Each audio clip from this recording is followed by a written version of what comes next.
नमस्कार शेतकरी मित्रांनो, स्वागत आहे तुमचं आपल्या नवीन व्हिडिओमध्ये। आजचा व्हिडिओ हा मित्रांनो शेतकऱ्यासाठी खूप महत्त्वाचा होणार आहे, कारण मित्रांनो तुम्हाला तर माहितीच आहे, अतिवृष्टी झालेली आहे आणि मराठवाड्यामध्ये खूप जास्त प्रमाणात पाऊस पडलेला आहे, त्यामुळे शेतकऱ्याचं खूप मोठ्या प्रमाणात नुकसान झालेलं आहे। तर हे जे झालेलं नुकसान आहे ते आपण कोणत्या पिकाच्या माध्यमातून भरून काढू शकतो याबद्दल आपण आज सविस्तर माहिती पाहणार आहोत। तर तुम्हाला आता ऑगस्ट महिना चालू आहे मित्रांनो, तर आता इथनं पुढे तुम्ही कोणतं पीक घेऊ शकता, कारण आपल्याकडे पीक घेण्यासाठी आता पाण्याची कमतरता नाही, कुठल्याही गोष्टीची कमतरता नाही। तर आता पीक घेण्यासाठी मित्रांनो आपल्यासाठी दोन ऑप्शन आपण ठेवलेले आहेत, ते म्हणजे एक बटाटा आणि एक कांदा। कांदा हे पीक मित्रांनो 3 महिन्यात आहे। कांद्याबद्दल आज आपण सविस्तर माहिती पाहणार आहोत।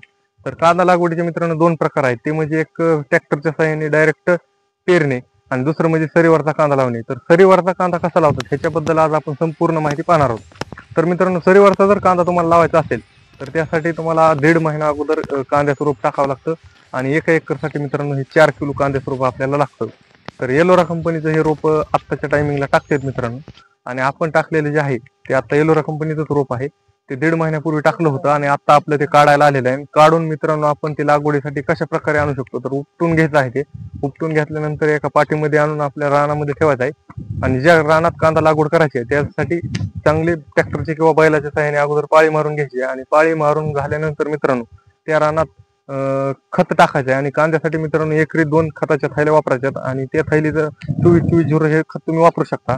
आणि त्यातच खतात एक मिक्स करण्यासाठी मित्रांनो तुम्हाला ते बुरशीनाशक म्हणजे आळी जी असते आपली हुंगणी आळी ती लागू नये ह्याच्यासाठी मित्रांनो फर्टिलायझर एक भेटतं, ते आपण त्या खतामध्ये मिक्स करू शकतो आणि ते खतामध्ये मिक्स करून पूर्ण खतामध्ये ते रानामध्ये इसकटून घ्यायचं आणि नंतर आपल्याला बैलाचे किंवा ट्रॅक्टरच्या सहाय्याने सरी काढायचे।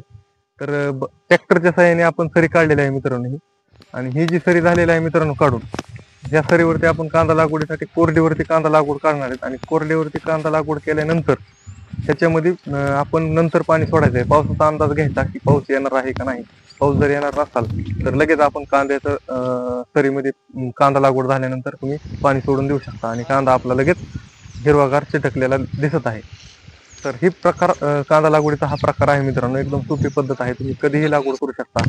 आणि लागवड झाल्यानंतर मित्रांनो त्याला फक्त थोड्या 1-2 फवारण्या असतात, त्या फवारण्याची जर माहिती तुम्हाला पाहिजे असेल तर व्हिडिओच्या कमेंटमध्ये नक्की सांगा, आम्ही ती पण माहिती देणार आहोत। पण आता फक्त आपण कांदा लागवडीची माहिती दिलेली आहे। तर ही माहिती तुम्हाला कशी वाटली, व्हिडिओ आवडल्यास शेअर, कमेंट आणि लाईक करायला विसरू नका। आणि जर चॅनलवरती नवीन असाल तर आपल्या चॅनलला सबस्क्राईब करायला विसरू नका। तर धन्यवाद शेतकरी मित्रांनो।